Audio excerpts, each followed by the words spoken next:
Está no ar a Voz do Brasil. As notícias do governo federal que movimentaram o país no dia de hoje.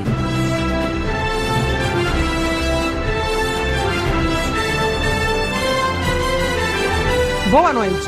Boa noite para você que nos acompanha em todo o país. Quinta-feira, 29 de dezembro de 2016. E vamos ao destaque do dia. 2017 vai ser o ano em que o Brasil vai retomar o crescimento e a geração de empregos. Em pronunciamento à imprensa, o presidente Michel Temer faz balanço de 7 meses de governo e destaca as reformas necessárias para que o país saia da crise. O ano de 2017 será efetivamente um ano novo. Será o ano em que nós, se Deus quiser, vamos vencer a crise. E vencendo a crise, saindo da recessão, obtendo crescimento, naturalmente você tem a empregabilidade.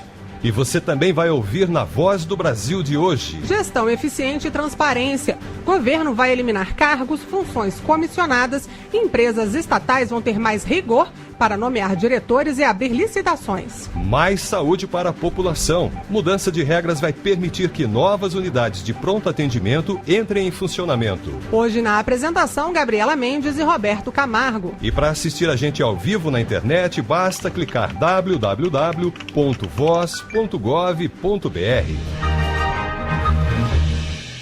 2017 será o ano em que o Brasil vai vencer a crise. Essa foi a mensagem do presidente Michel Temer durante uma conversa com jornalistas hoje. O presidente lembrou as reformas que o governo propôs este ano e disse que outras virão no ano que vem. Para Temer, um dos grandes desafios é fazer a economia voltar a crescer para que a criação de empregos seja retomada. O ano de 2017 será efetivamente um ano novo. Não será uma prorrogação 2016. 2016, um ano em que nós combatemos a recessão.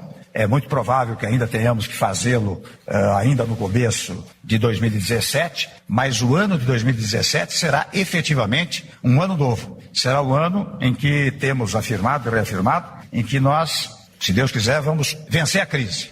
O presidente Temer afirmou que o governo vai continuar a apresentar reformas e que a próxima deve alterar o sistema tributário brasileiro. Nós não vamos parar. Este governo há de ser um governo reformista, um governo das reformas. E se é assim, uma questão que angustia sempre os estados, os municípios, o contribuinte, é a questão tributária. Então, penso eu, por que não levar agora adiante a reforma tributária? Já que há vários projetos bastante encaminhados, tanto no Senado como na Câmara Federal, mas agora o Executivo, neste ano, vai empenhar-se na reforma tributária, quem sabe até numa simplificação do sistema tributário nacional.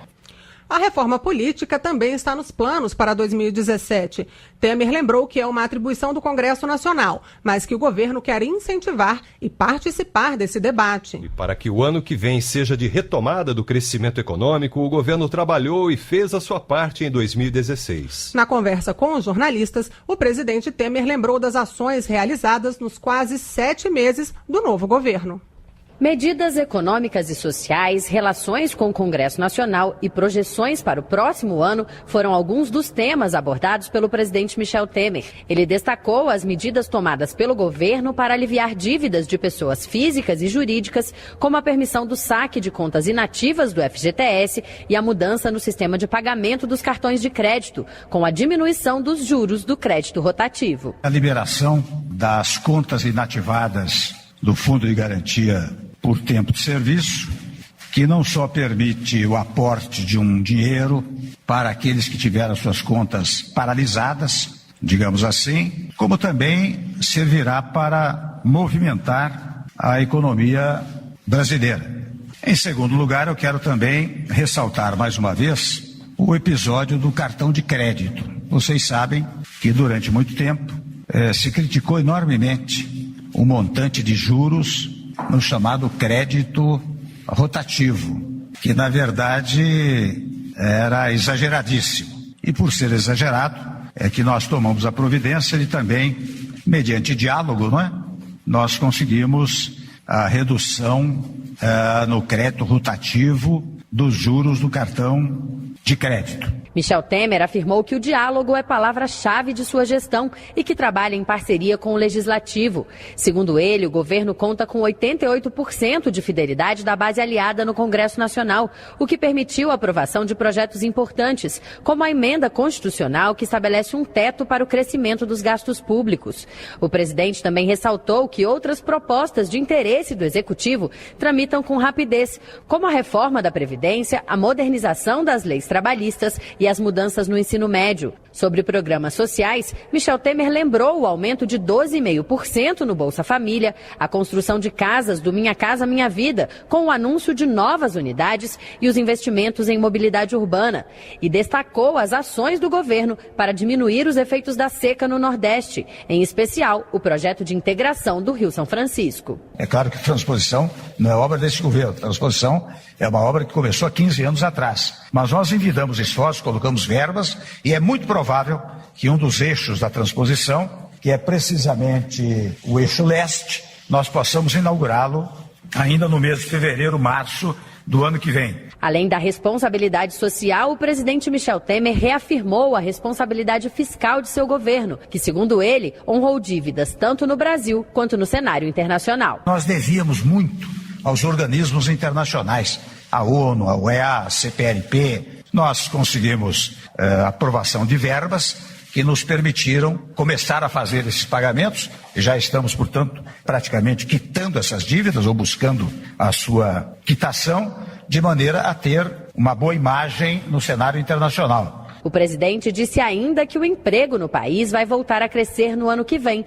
graças às medidas adotadas pelo governo. Reportagem Thaísa Dias.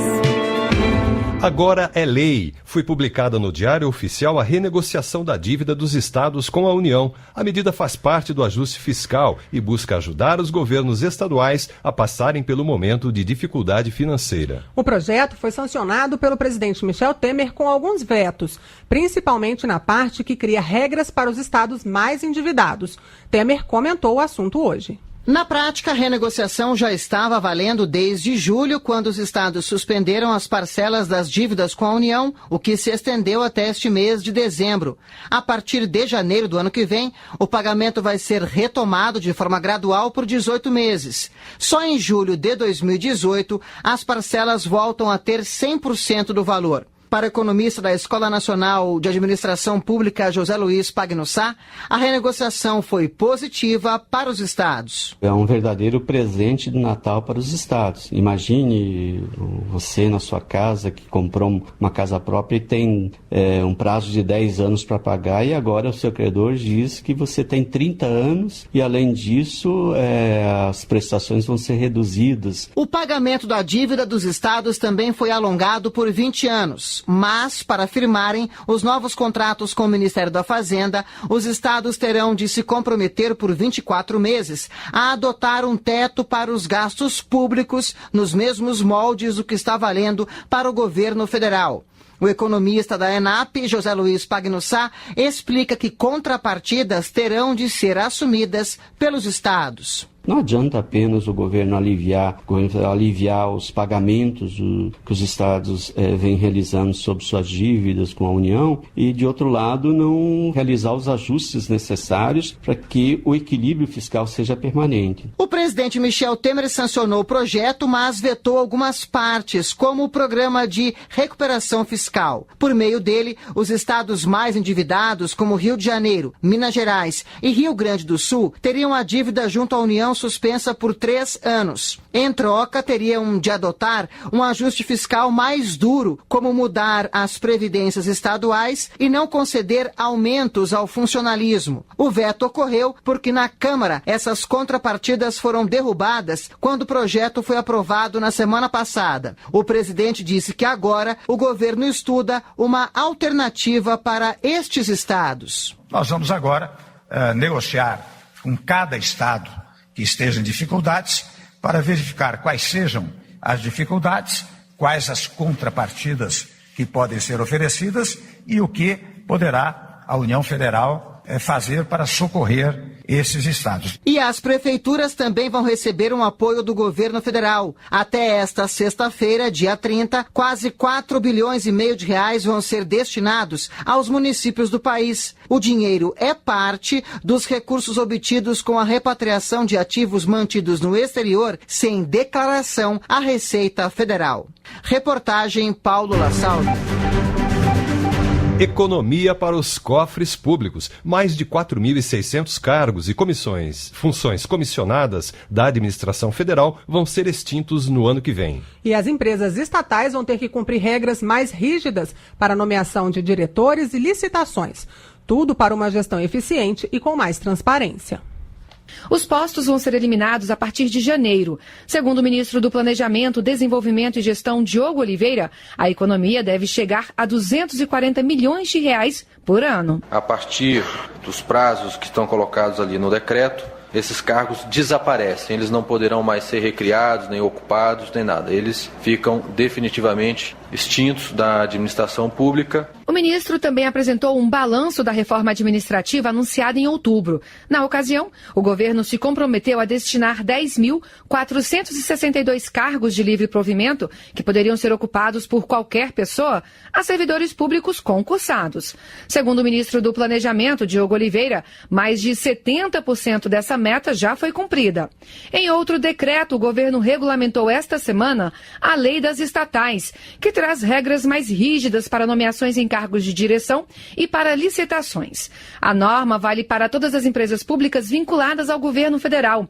As estatais têm até junho de 2018 para colocar as medidas em prática. O ministro do Planejamento, Diogo Oliveira, comentou. É uma lei moralizadora, uma lei que cria uma série de disciplinas, regras de governança, definição de papéis, de funções, de divulgação de informações, que criam um ambiente nas empresas estatais de maior transparência, de maior comprometimento com o resultado, com as regras e com a legislação aplicável. Entre as principais novidades está a obrigação de todas as empresas públicas terem comitês de auditoria, gestão de risco e agirem em conformidade com leis e regulamentos. Outra novidade é que os conselhos de administração das estatais devem ter ao menos 25% de seus membros independentes, sem vínculo com a empresa ou parentesco com o presidente da República, ministros e secretários de estados e municípios.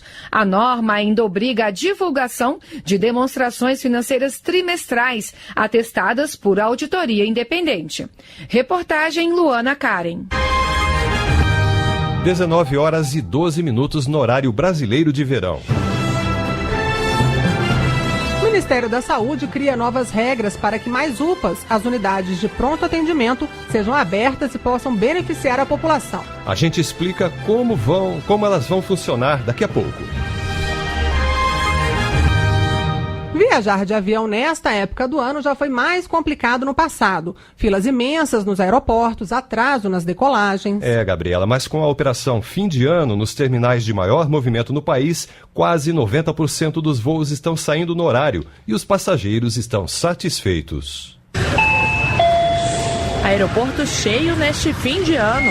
Como muitos brasileiros, a estudante paulista Bruna Passanese sempre dá um jeitinho de viajar nessa época, não importa o destino. Eu adoro viajar, acho que é uma das coisas mais gostosas que tem pra gente fazer nessa vida, né?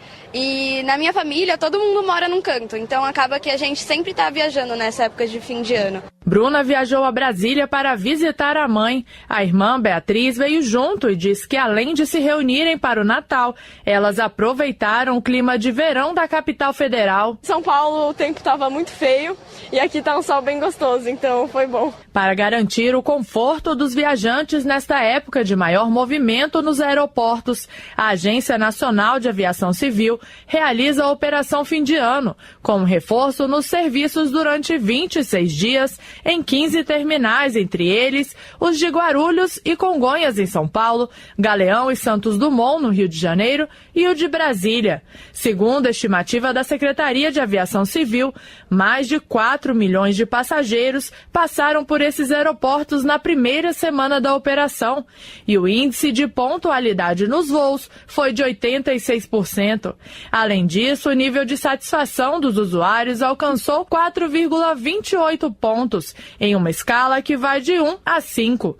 Marcos Pires, chefe de serviço do Departamento de Gestão Aeroportuária, explica que o desempenho está dentro da meta estabelecida pela Comissão Nacional de Autoridades Aeroportuárias, a CONAERO. O balanço é positivo até agora, nós temos sempre uma meta de ficar acima dos 85% de pontualidade dos voos, a gente tem mantido isso, as condições adversas limitam de vez em quando as operações aeroportuárias, ainda assim o esforço conjunto de toda a comunidade aeroportuária tem sido importante para poder manter acima dessa meta de 85% de pontualidade. O esquema especial segue até o dia 8 de janeiro e a expectativa é manter o índice de atrasos em decolagens abaixo de 15%.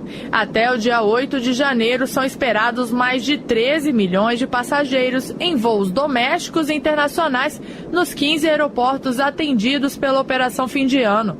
Reportagem Gabriela Noronha.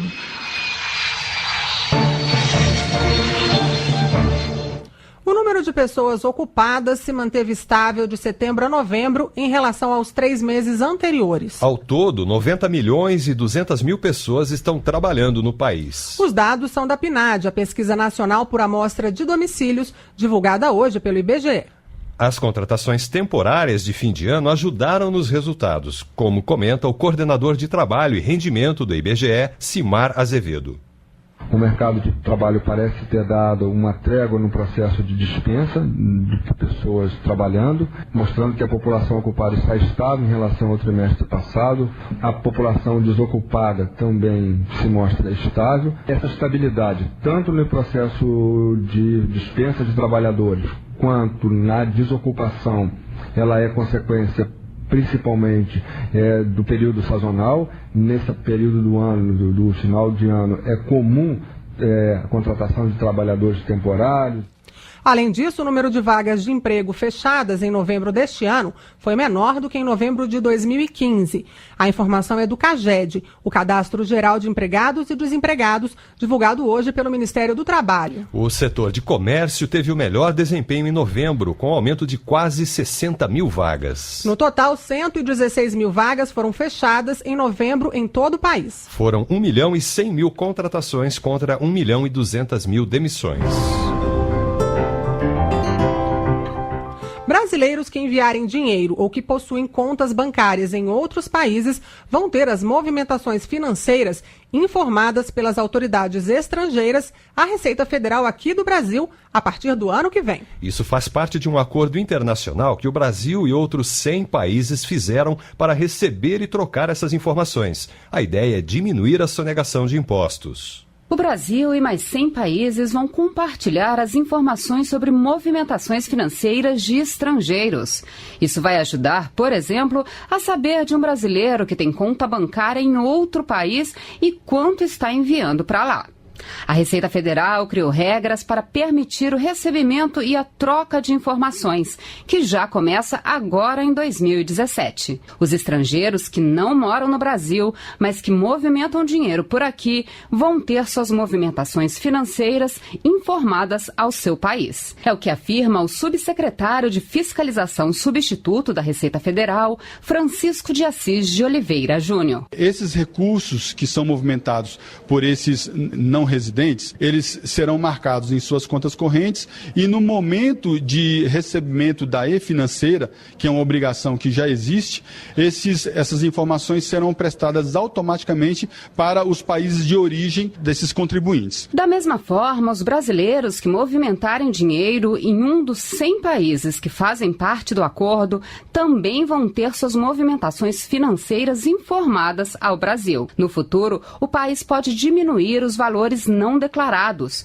De acordo com a Receita Federal, há cerca de 400 bilhões de dólares não declarados de brasileiros no exterior. Os grandes grupos multinacionais brasileiros também vão prestar conta das suas atividades econômicas, como explica o subsecretário da Receita Federal. Trata-se de informações gerais, obtidas do próprio balanço das empresas, tais como receita, faturamento, quantidade de empregados e demais informações cadastrais, para que possa haver, por parte dos países que trocam essas informações, um monitoramento com vistas a garantir a prevenção dos planejamentos tributários abusivos. Os países estudam ainda a troca de informações antigas. Com ela, quem tinha uma conta fora do país anos atrás e não declarou, pode ter seus dados enviados à Receita Brasileira. Isto ainda depende de negociações com cada um dos países que fazem parte do acordo. Reportagem Alessandra Bastos. Momento Social.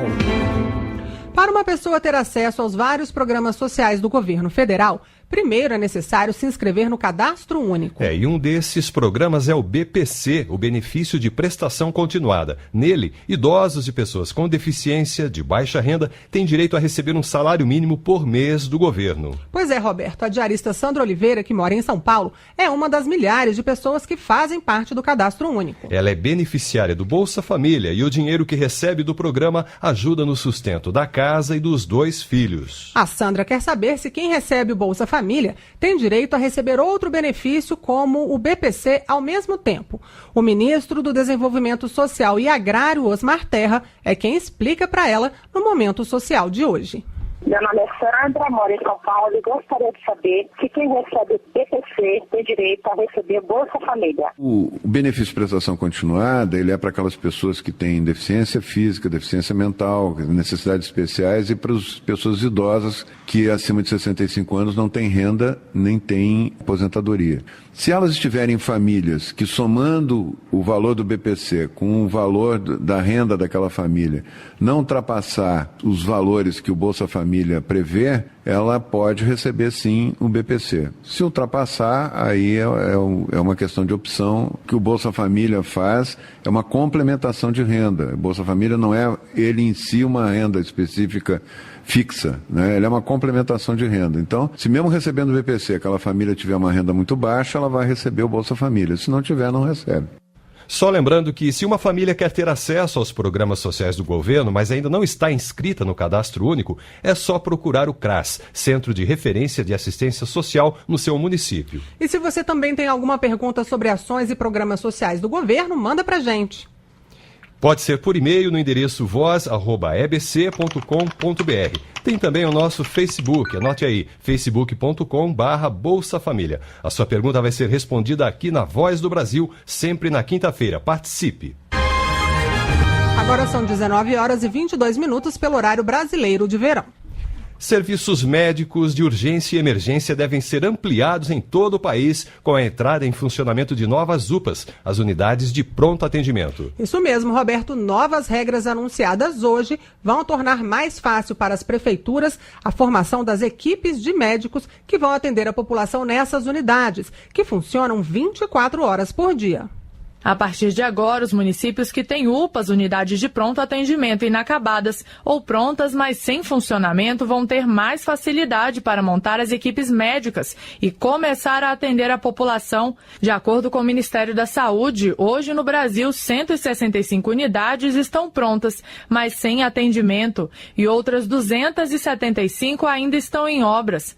O ministro da Saúde, Ricardo Barros, afirma que muitos prefeitos deixavam de abrir essas UPAs por não terem como contratar mais médicos. Os municípios não têm capacidade financeira para custear a estrutura das UPAs dentro das regras que foram estabelecidas anteriormente. Muitos prefeitos também evitam de dar a certificado de conclusão da obra na UPA, porque a partir desse momento eles têm 90 dias para funcionar e o custo que estava estabelecido anteriormente estava incompatível com a capacidade financeira dos municípios. Segundo as regras anunciadas nesta quinta-feira, as prefeituras vão poder compor as equipes das UPAs de acordo com a necessidade local e o orçamento disponível. O número mínimo de médicos em cada UPA passa de 4 para 2, o que vai facilitar o custeio e o remanejamento desses profissionais.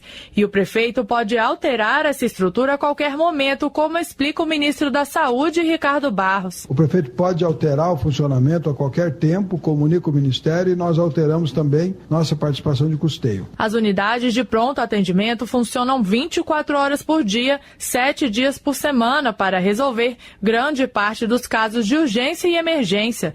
O Brasil tem hoje 520 UPAs que levam atendimento a 104 milhões de brasileiros.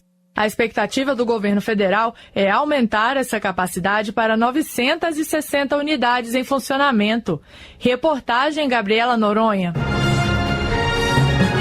E essas foram as notícias do governo federal. Uma realização da Secretaria de Comunicação Social da Presidência da República. Com produção da Empresa Brasil de Comunicação. Fique agora com as notícias do Poder Judiciário e do Congresso Nacional. Boa noite. Uma boa noite para você e até amanhã.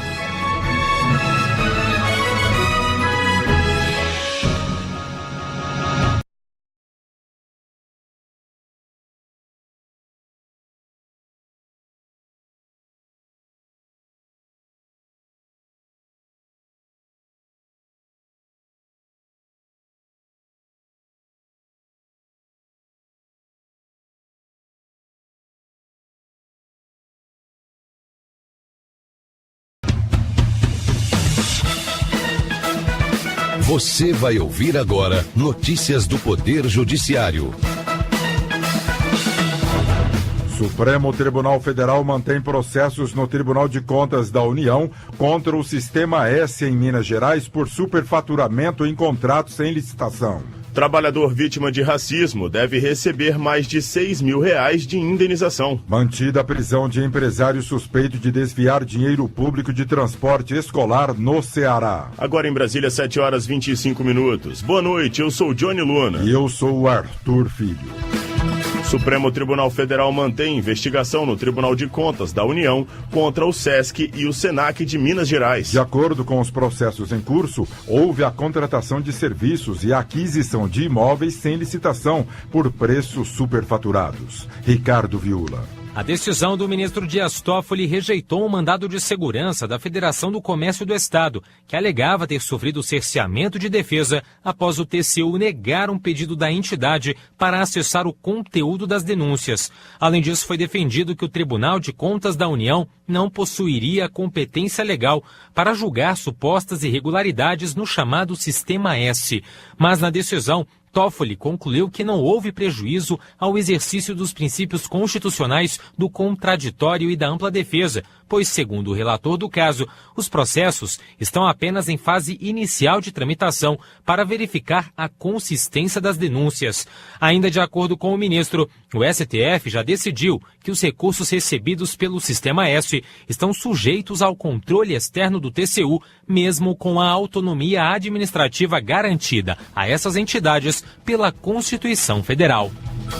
Mantida a prisão de empresário suspeito de desviar dinheiro público de transporte escolar de municípios do Ceará. A decisão é do Superior Tribunal de Justiça, Tiago Gomide. Há indícios de fraudes em licitações e superfaturamento de contratos firmados entre municípios e a empresa societária, que também realizava obras públicas em algumas prefeituras investigadas. O empresário teve prisão decretada em dezembro do ano passado. A defesa entrou com um pedido de habeas corpus, mas o Tribunal de Justiça do Ceará negou o pedido. A defesa recorreu ao STJ, alegou falta de requisitos legais e desproporcionalidade da medida. A presidente do STJ, ministra Laurita Vaz, também negou o pedido. Ela explicou que o Tribunal de Justiça do Ceará reconheceu os indícios de participação do empresário no esquema e que a prisão dele é necessária para garantir a manutenção da ordem pública. Trabalhador vítima de racismo deve receber mais de R$6 mil de indenização. A decisão é da Justiça do Trabalho na Paraíba. Emily Almeida. Na ação, o ex-funcionário denunciou que era chamado pelo chefe de neguinho e uma testemunha ouvida pela justiça afirmou que o representante da empresa costumava dirigir palavrões aos empregados. Ainda segundo o trabalhador, as humilhações se tornaram mais frequentes depois de ele sofrer um acidente de trabalho enquanto carregava uma peça de cerâmica de 70 quilos. Para os desembargadores trabalhistas, o apelido era usado de forma pejorativa, com o objetivo de menosprezar o ex-funcionário. A decisão também destacou que o racismo atenta contra o princípio constitucional da dignidade da pessoa humana.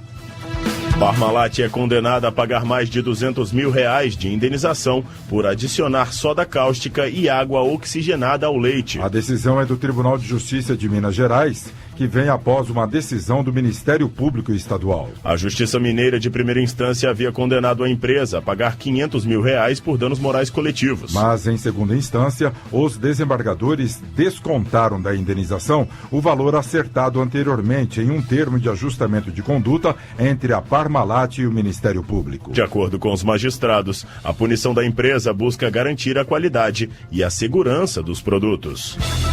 Mulher que forneceu drogas a detentas durante festa em penitenciária deve cumprir pena de 10 anos e meio de prisão. A decisão é da Justiça de São Paulo. Kiki Moreno. De acordo com a denúncia do Ministério Público Estadual, ela foi flagrada com cocaína e maconha dentro da penitenciária feminina da capital paulista. As presas do local foram presenteadas com as drogas, fato registrado em um vídeo amplamente divulgado pela mídia no ano passado. Na época, a mulher já cumpria a pena após ser condenada por construir um túnel para a fuga de membros do primeiro comando da capital, o PCC. Na decisão, a Justiça de São Paulo destacou a quantidade apreendida de drogas, o fato de a mulher ser reincidente e de ter praticado o crime dentro de uma unidade prisional. Você acompanha outras notícias do Poder Judiciário em 104,7 FM para o Distrito Federal em torno e também pela internet. Acesse www.radiojustiça.jus.br e siga pelo Twitter. twitter.com/radiojustiça. A você, uma boa noite. Para você, uma boa noite. Notícias do Poder Judiciário, uma produção da Rádio Justiça, Supremo Tribunal Federal.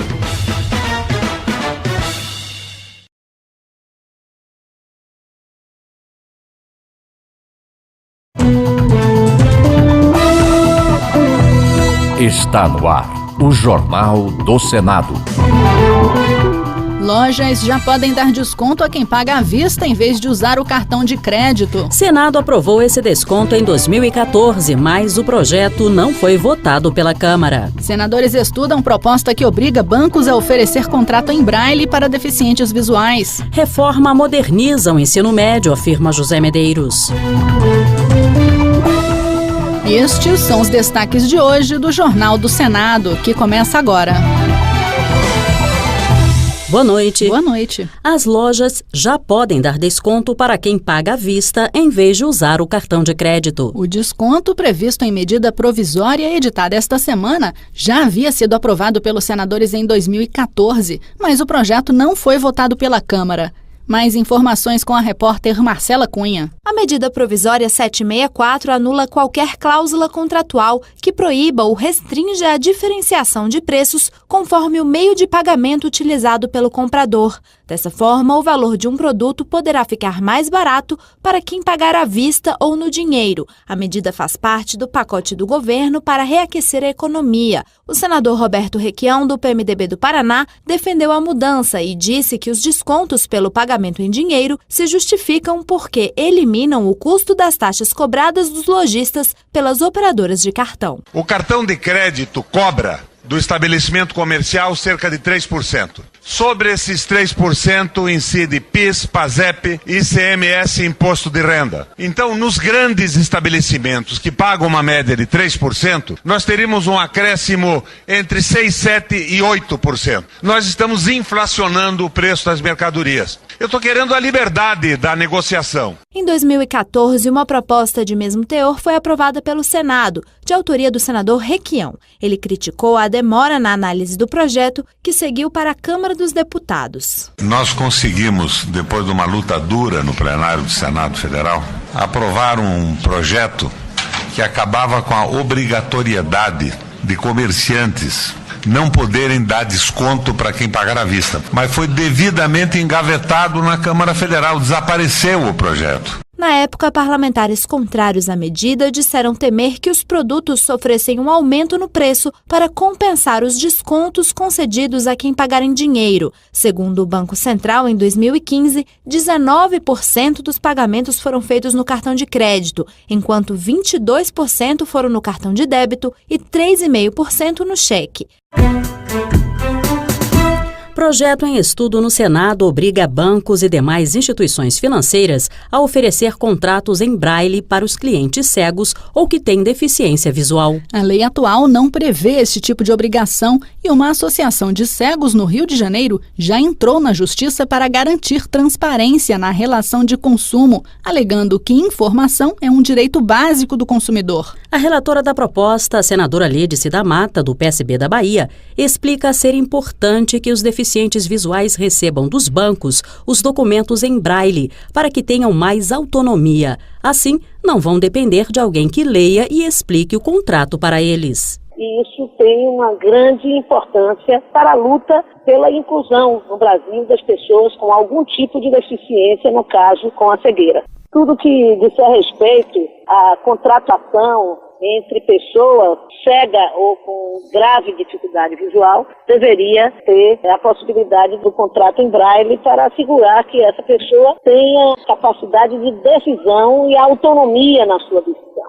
E inovação fará parte do currículo obrigatório no ensino fundamental, se virar lei, projeto que está em exame na Comissão de Educação do Senado. Como o mundo se torna cada vez mais competitivo, a inovação está na ordem do dia e os educadores alegam que os primeiros anos de estudo são essenciais para o desenvolvimento intelectual dos futuros cidadãos. A senadora Regina Souza, do PT do Piauí, concorda que o momento exige essa nova política. E agora, com a ampliação de carga horária, é muito importante que se coloque a questão da inovação tecnológica, não só a tecnológica, mas também a criatividade, a economia criativa.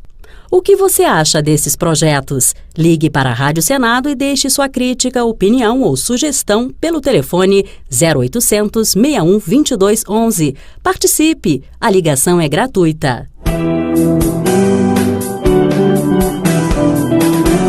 A renegociação das dívidas dos estados, aprovada pelo Congresso Nacional, já foi sancionada com vetos.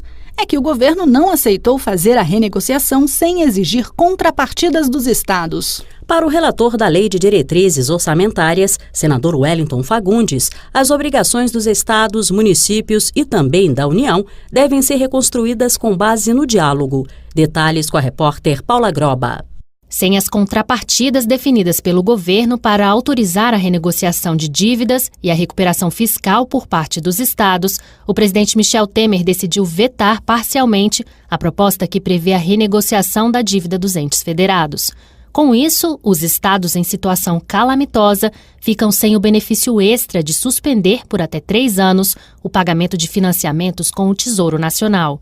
O texto original previa esse benefício com a condição de compensações pelos entes federados, como o aumento da contribuição previdenciária do funcionalismo e o congelamento de reajustes negociados com servidores. Mas durante a votação, no dia 20 de dezembro, os deputados retiraram as obrigações do texto. Ao justificar o veto, o governo considerou que, sem as contrapartidas de ajuste fiscal, não faria sentido conceder moratória de 36 meses para os que estão em situação de calamidade financeira.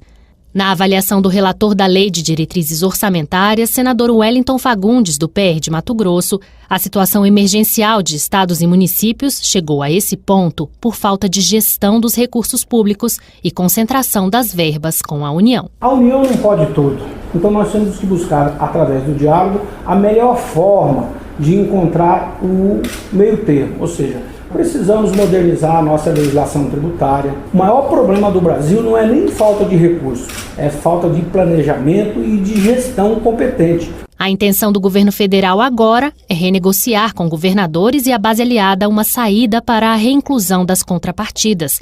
A alternativa poderá ser o envio de um novo projeto de lei. A ampliação em 20 anos do prazo para o pagamento da dívida que os estados têm com a União foi mantida no texto pelo governo.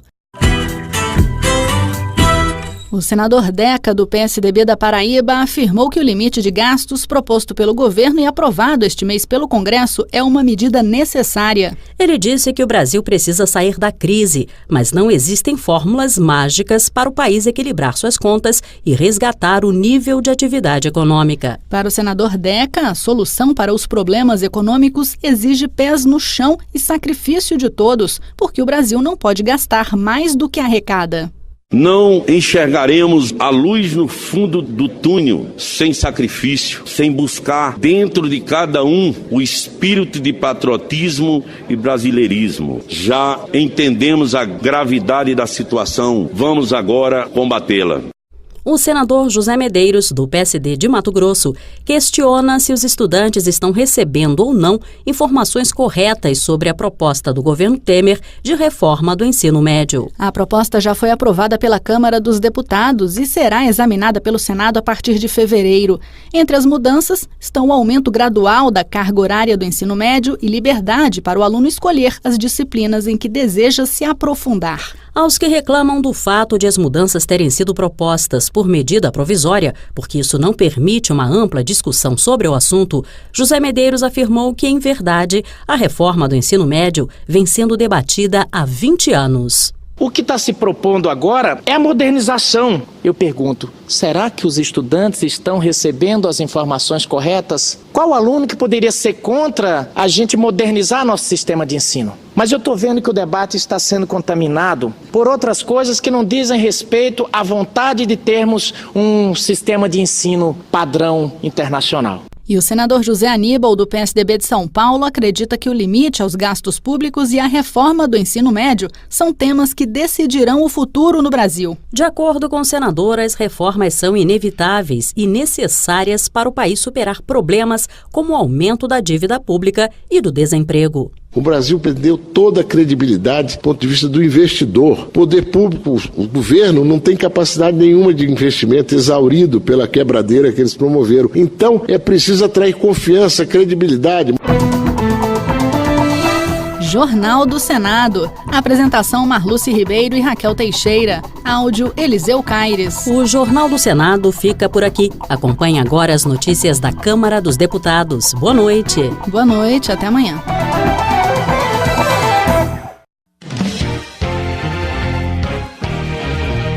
Jornal Câmara dos Deputados.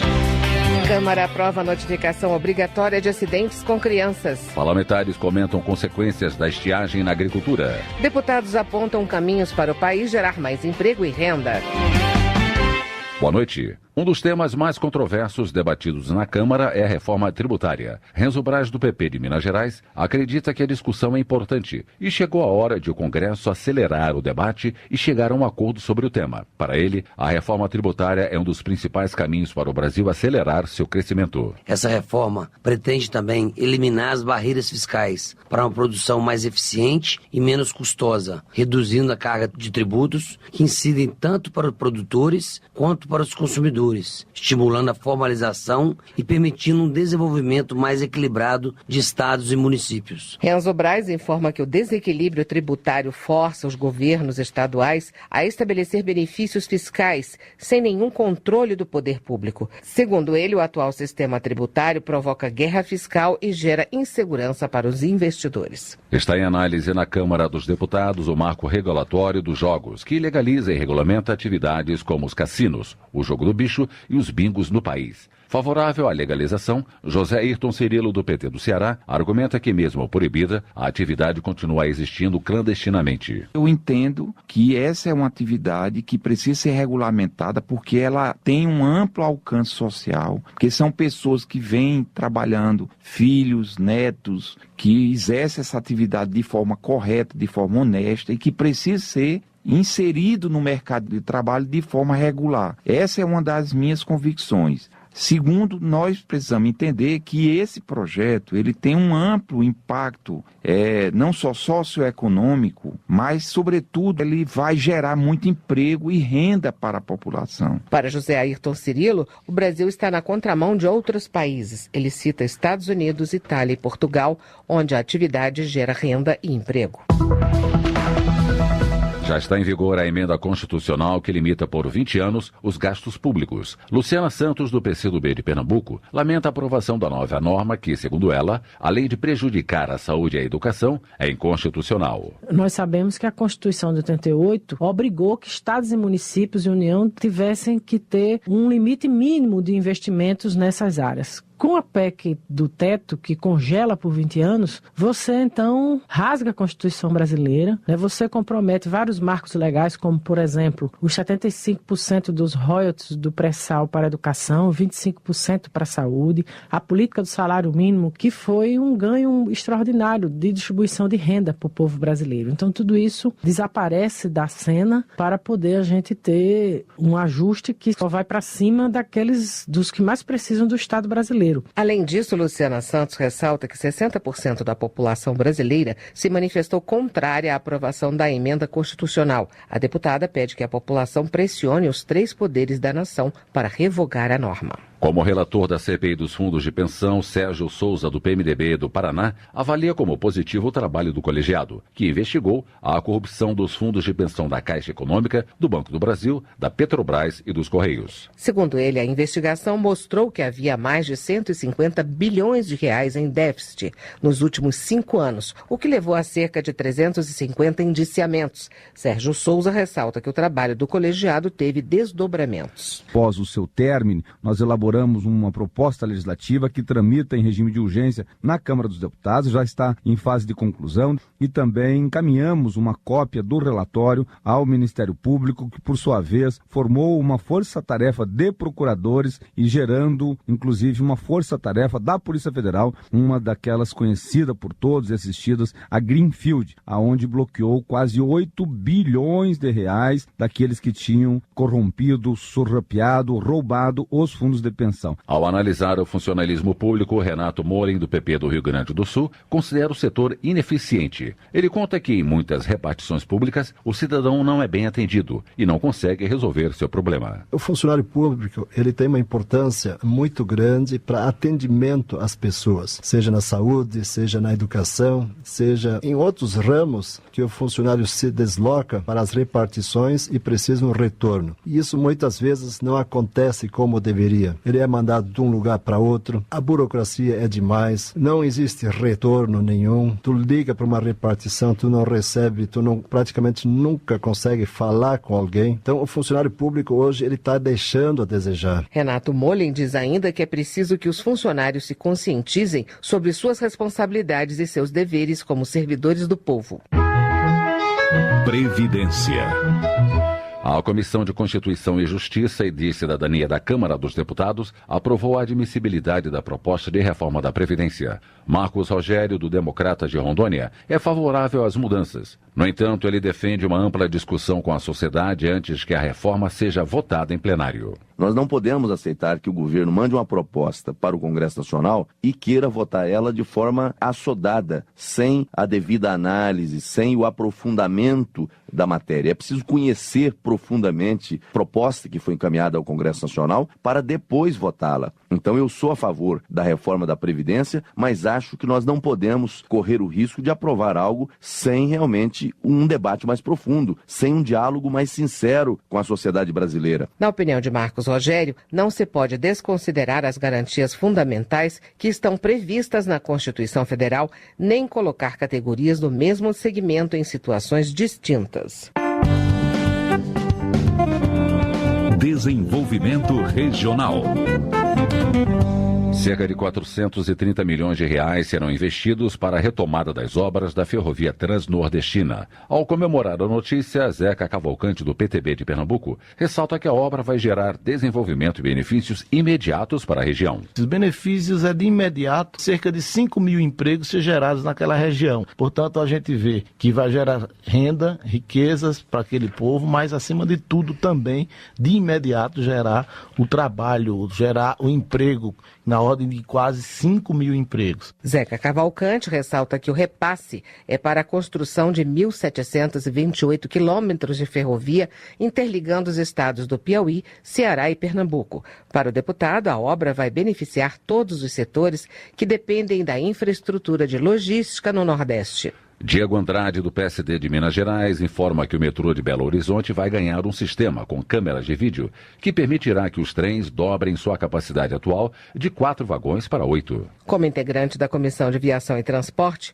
Diego Andrade destaca a luta pela ampliação do metrô da capital mineira e o papel do colegiado. A gente luta pela ampliação do metrô há muitos anos e é preciso melhorar também as linhas existentes. Então nós começamos a aprofundar e dialogar dentro da Comissão de Viação e Transportes, chamando também para essa discussão a CBTU, conseguimos identificar uma oportunidade com um pequeno investimento, que é a implementação dos sistemas de câmeras para dar mais segurança, que vai possibilitar, ao invés de cada trem do metrô trabalhar com 4 vagões, com 4 partes, ele vai poder trabalhar com 8.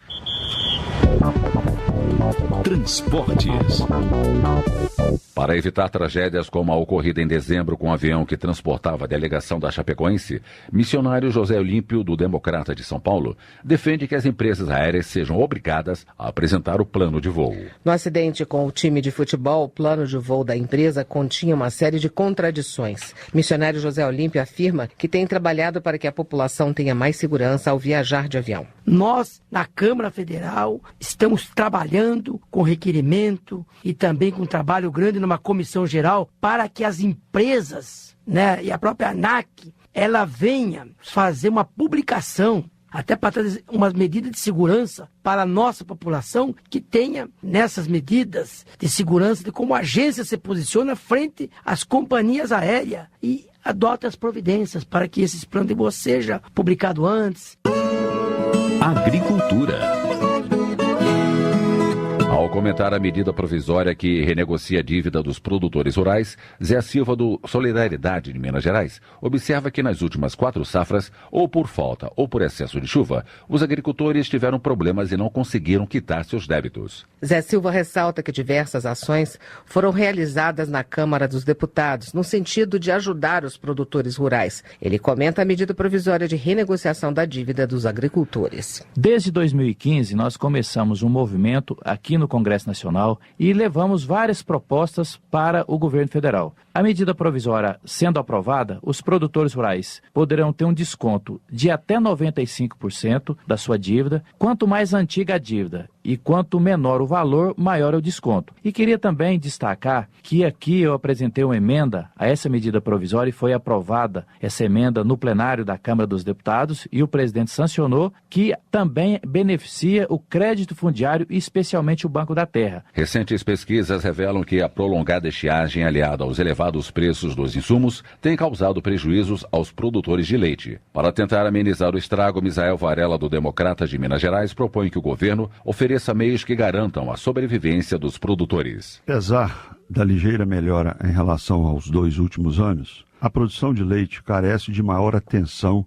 em 2 frentes. Os produtores precisam receber um valor justo por litro, enquanto os consumidores ainda sentem o preço nos supermercados. É preciso haver subsídios para resolvermos o grande entrave nesta relação. Só assim o setor poderá respirar e encarar os períodos de entre-safra sem sacrificar o bolso do brasileiro. Misael Varela lembra que o foco desses subsídios é para pequenos produtores leiteiros. No entanto, o deputado destaca que o governo precisa se preocupar também com os grandes pecuaristas, já que empregam milhões de brasileiros. O fim do Ministério do Desenvolvimento Agrário preocupa João Daniel, do PT de Sergipe. Segundo o deputado, a extinção da pasta trouxe reflexos negativos para as políticas sociais no setor. O MDA foi desmontado e nós estamos vendo no dia a dia as principais políticas serem totalmente desestruturadas. Está paralisada completamente a reforma agrária, está totalmente paralisada a demarcação de áreas de quilombolas, está paralisada um grande programa de assistência técnica e extensão rural, a ATES, nas áreas de reforma agrária, e nós estamos preocupados. João Daniel chama os movimentos organizados do campo para manifestarem o apoio às políticas de desenvolvimento agrário. Para o deputado, só a pressão popular vai obrigar o poder público a retomar os programas desse setor. Educação. As faculdades privadas passaram a arcar com o pagamento da taxa devida aos bancos como agentes financeiros do FIES, o Fundo de Financiamento ao Estudante do Ensino Superior. Antes, a taxa de 2% dos recursos liberados era paga pelo governo, que espera economizar R$400 milhões por ano com a mudança. Na Câmara, o deputado defende mais alterações no programa. Ouça mais detalhes na reportagem. Prevista em lei recém-sancionada, a medida é o primeiro passo para uma reformulação total do FIES em 2017, batizada de FIES Turbo pelo ministro da Educação, Mendonça Filho. Com a mudança, o governo estima economizar R$400 milhões por ano e, de acordo com a lei, o custo não pode ser repassado às anuidades. O governo tem como fiscalizar isso, checando as planilhas de custos apresentadas pelas faculdades para justificar os reajustes anuais. A nova lei permitiu ainda que o FIES financie a parcela da mensalidade não coberta pelas bolsas parciais concedidas no âmbito do Programa Universidade para Todos, o ProUni. O relator revisor da medida provisória, que deu origem à lei, deputado Augusto Coutinho, do Solidariedade de Pernambuco, disse que o FIES ainda precisa de novas mudanças. A concentração das universidades, ou seja, do FIES, do financiamento do FIES, são em poucos grandes grupos universitários. E faculdades menores não têm efetivamente condição de competitividade para usufruir do financiamento do FIES para os seus cursos. Então, eu acho que é uma coisa que precisa ser equilibrado. Após negociações entre o governo e a oposição para acelerar a votação da lei, foram aprovados destaques do PCdoB e do PT, que retiraram do texto a possibilidade de o aluno inadimplente ter o seu nome registrado no Cadastro Informativo de Créditos Não Quitados do Setor Público Federal, CADIM, ou em cadastros restritivos de crédito de abrangência nacional. Foi vetado o trecho da lei que proibia a autorização judicial de funcionamento de instituição de ensino superior. De acordo com a mensagem de veto, o dispositivo não tem relação com o conteúdo da lei. Da Rádio Câmara de Brasília, Silvia Munhato. Segurança Pública. Ao fazer um balanço de sua atuação parlamentar em 2016, Keiko Ota, do PSB de São Paulo, ressalta que o ano foi de muitas conquistas. A deputada cita entre as conquistas a lei que garante prioridade de tramitação em todas as instâncias de processos que apurem a prática de crime hediondo. A lei nasceu de um projeto de sua autoria. A primeira conquista foi com a Lei 13.285 de 2016, de minha autoria, que prioriza o julgamento de crimes hediondos. Também tem aqui o projeto de lei 5.568/2013, que cria penas mais duras para o motorista que mata embriagado. E ainda a reforma no novo Código de Processo Penal que regulamenta a justiça do nosso país. Keiko Ota reafirma seu compromisso de luta por uma cultura de paz que transforme a realidade do Brasil. Direitos Humanos. Os conselhos tutelares de 22 municípios mineiros receberam um carro e equipamentos para ajudar no trabalho realizado com crianças e adolescentes em situação de vulnerabilidade social. Os recursos são oriundos de emenda de Tenente Lúcio, do PSB de Minas Gerais, apresentada ao Orçamento Geral da União em 2016. Além do carro, os conselhos receberam 5 computadores, um refrigerador, um bebedouro e uma impressora. Tenente Lúcio destaca da importância dos equipamentos. Grande parte das cidades, os seus conselhos não tem um carro para transportar, fica pedindo emprestado na prefeitura ou pede emprestado para vereadores da cidade ou usa o seu próprio carro. Às vezes não está nem em condições de transportar com dignidade as famílias ou as pessoas que estão precisando. Da mesma forma, não tem um computador, não tem uma impressora, não tem uma geladeira, né? Não tem um bebedouro de água.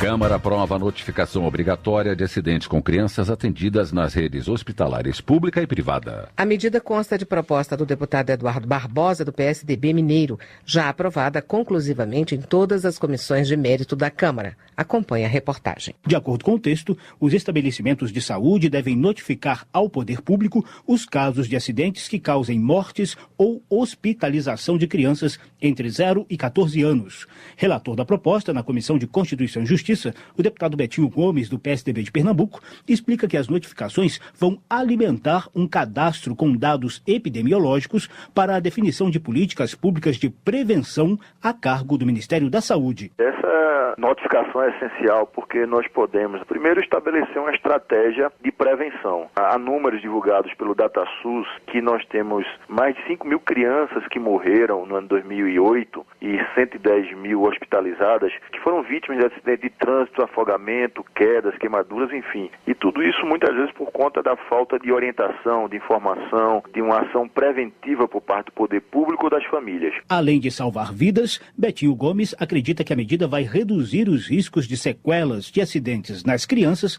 além de diminuir os custos hospitalares. A maioria desses acidentes são evitáveis. E se o governo conseguir isso, certamente nós vamos ter uma grande economia, porque o custo total, inclusive do tratamento das crianças que sofreram esse tipo de acidente, chegou em 2007 à cifra de 53 milhões de reais. Uma ação poderia ser realizada para prevenir esses acidentes, de maneira que você possa melhorar o atendimento, uma estratégia de prevenção e com isso também salvar vidas ou evitar problemas que vão se prolongar ao longo da vida de crianças. Como já foi aprovada conclusivamente nas comissões da Câmara, a proposta de notificação obrigatória de acidentes com crianças será analisada agora no Senado. Da Rádio Câmara de Brasília, José Carlos Oliveira. Saúde. Projeto em tramitação na Câmara regulamenta a aquisição de alimentos para dietas especiais de crianças entre 0 e 6 meses e de 6 meses a 3 anos de idade que têm intolerâncias e alergias alimentares. Flávia Moraes, do PDT de Goiás, é autora da proposta que pretende regular o setor de fórmulas especiais. O preço desses alimentos especiais, segundo Flávia Moraes, nem sempre é acessível a todos os pais. Pela proposta, os valores passarão a ser regulamentados pela Câmara de Regulação do Mercado de Medicamentos, o que pode diminuir os custos. As fórmulas hoje elas não têm nenhuma regulação, os preços são muito variados, eles aparecem com uma diferença muito grande e também são totalmente inviáveis. Uma criança que toma 10 latas de leite por semana, ela tem uma dificuldade muito grande de ter acesso a essa alimentação nos custos que eles vêm se apresentando para a população. É um desespero para os pais, é um desespero para a família e nós então resolvemos apresentar esse projeto. Nenhuma mãe vai numa farmácia comprar um leite de R$200 se ela não tiver uma indicação médica e por isso ela tem que ter um tratamento especial. Termina aqui o Jornal Câmara dos Deputados. Boa noite. Boa noite para você e até amanhã. Voz do Brasil. De segunda a sexta, às 19 horas. Boa noite.